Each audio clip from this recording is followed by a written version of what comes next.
Bonjour et bienvenue à vous, chers amis, dans ce tutoriel dans lequel nous allons parler du C++. Alors, C++ est un langage de programmation, un langage compilé. Il est beaucoup plus utilisé dans le secteur des jeux vidéo parce que c'est un langage dont l'exécution est un peu plus rapide. Tout simplement parce que C++ est une version un peu avancée tout simplement de C et C est reconnu comme un langage très proche de la machine et donc son exécution est beaucoup plus rapide. Et comme dans tous les autres langages, nous on va commencer par la notion de base en parlant d'abord des notions de variables.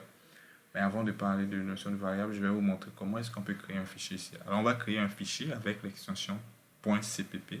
Donc moi j'utilise l'éditeur CodeDocs. Donc je viens dans File, je fais New et je fais Empty File. Donc si votre fichier est votre éditeur en français, donc fichier, nouveau et puis fichier vide. Donc Empty File.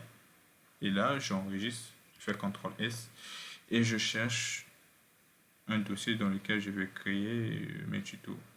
Je vais aller dans Easy, Online, je vais aller dans Tuto, je vais aller dans CPP. Voilà, donc ici je vais tout simplement là, dans le nom du fichier, je tape un nom, je vais taper variable.cpp. Voilà, je vais attention, voilà, je zoome. Voilà, pour que vous puissiez genre bien voir. Alors, bien évidemment, on va parler des variables, mais on ne va pas parler de toutes les variables. On va juste voir une introduction à la notion de la variable, mais nous, il y aura un tuto, tout simplement le tuto qui va suivre, qui sera tout simplement dédié à la notion de variable. Et donc, lorsqu'on veut commencer en C++ et qu'on crée déjà un fichier CPP, la première des choses, c'est d'inclure la bibliothèque IOStream. On fait dièse include et on ouvre le chevrons, on fait IOStream.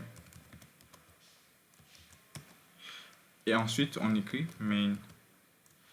Et je vais expliquer ces informations, ce que j'ai écrit ici. Alors, première des choses, je vais commencer par le bas pour monter en haut, tout en sachant que le programme s'exécute de haut en bas. Mais je commence en bas pour vous expliquer.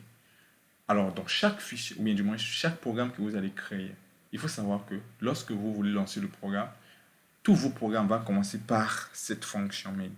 Donc, la fonction main est tout simplement le point d'entrée, notre fonction principale.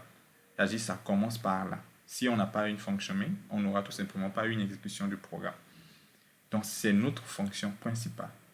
Mais pourquoi est-ce que cette fonction est reconnue? Ou bien comment est-ce que ça se fait que la fonction est reconnue comme une fonction principale? C'est tout simplement parce que cette fonction a été définie dans cette bibliothèque IOStream.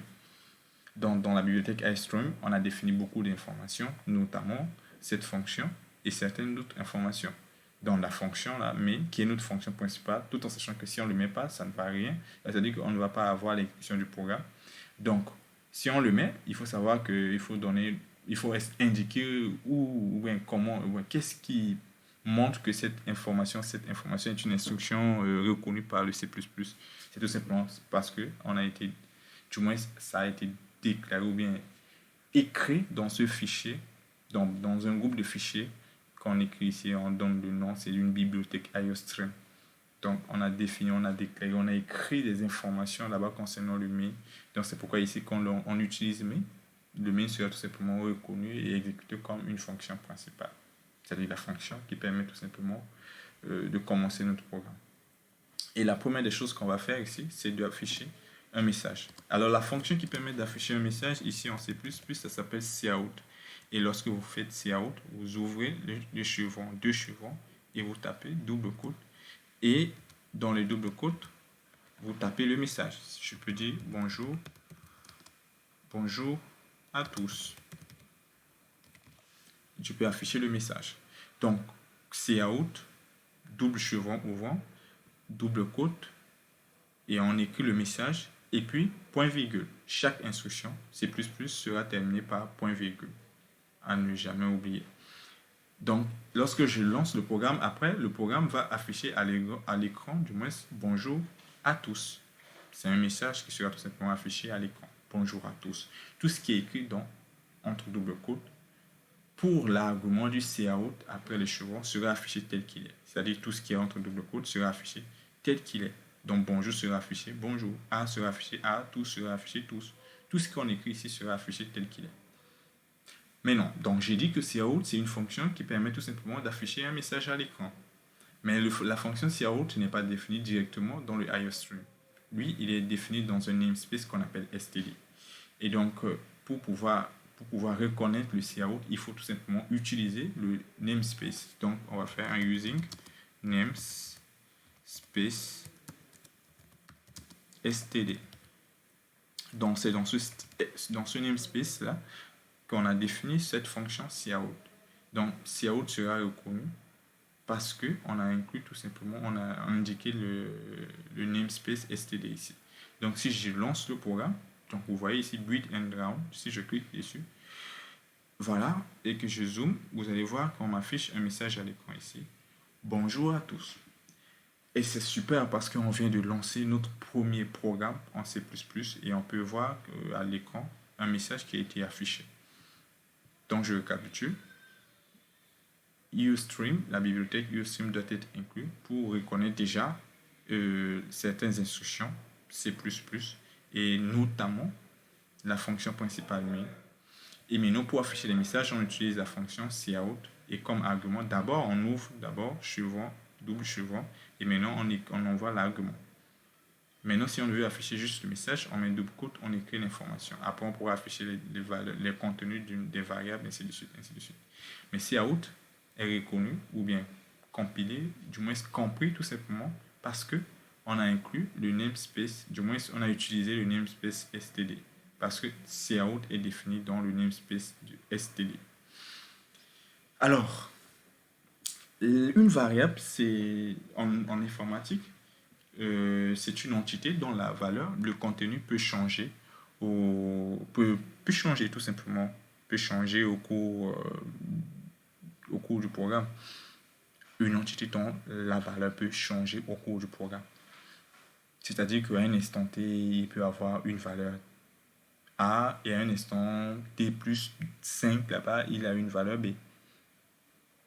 Mais à un instant T, il ne peut qu'avoir une seule valeur.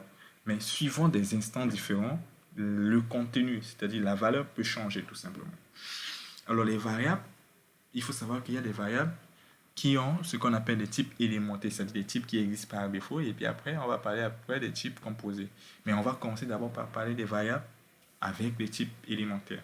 Et pour ce tutoriel, on va tout simplement prendre l'exemple d'un seul type. Supposons qu'on veut mettre en place une variable de type entière. Pour déclarer une variable de type entière, on utilise le mot-clé int.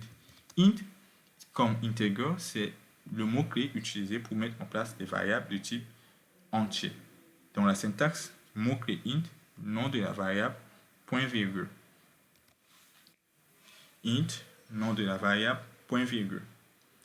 Et cette variable-là, on peut l'utiliser. Ici, je peux mettre ici k est égal à 2. Et je mets point virgule. Vous voyez qu'à chaque ligne, j'écris point virgule avant de passer à une ligne suivante.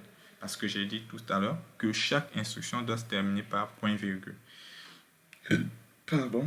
Donc, je déclare, ça c'est la déclaration de la variable. Je mets en place la variable et je peux donner une valeur à la variable.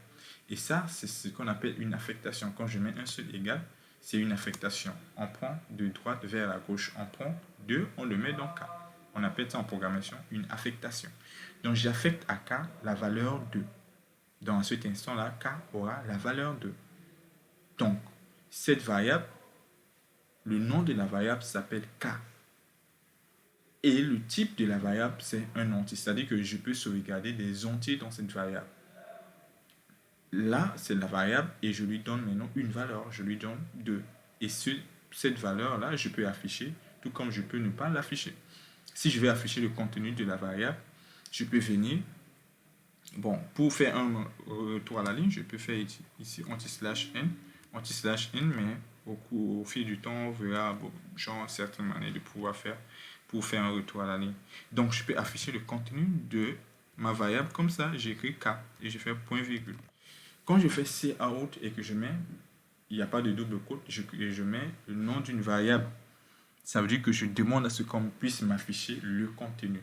Parce que ça, c'est la variable. Le contenu, c'est ça, l'information qu'on a ajoutée dans la variable. C'est ça qu'on appelle le contenu, la valeur. Donc, quand je fais cout et que je fais double chevron et que je mets le nom de la variable, ce qui sera affiché, c'est ce qui est à droite, c'est-à-dire le contenu, la valeur que prend cette variable.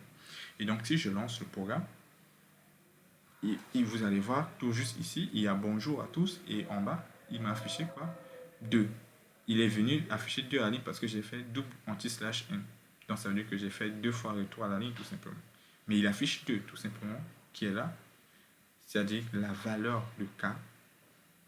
Et quand j'ai fait cout, double chevron ouvert, ouvrant, du moins, et puis K, il m'affiche quoi? La valeur, qui est tout simplement 2. Donc voilà tout simplement pour l'introduction à ce langage C++, et à nous revoir dans le prochain tuto dans lequel nous allons consacrer carrément le tuto à la notion des variables. On va voir les variables élémentaires, toutes les variables élémentaires. Bon, j'exagère, on va voir le maximum des variables élémentaires, et notamment on parlera aussi des conventions par rapport au nom des variables.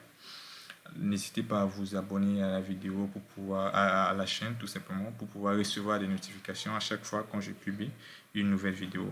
Et mettez en commentaire tout ce que vous n'avez pas compris ou bien des choses que vous voulez que je puisse améliorer dans le tuto. Merci.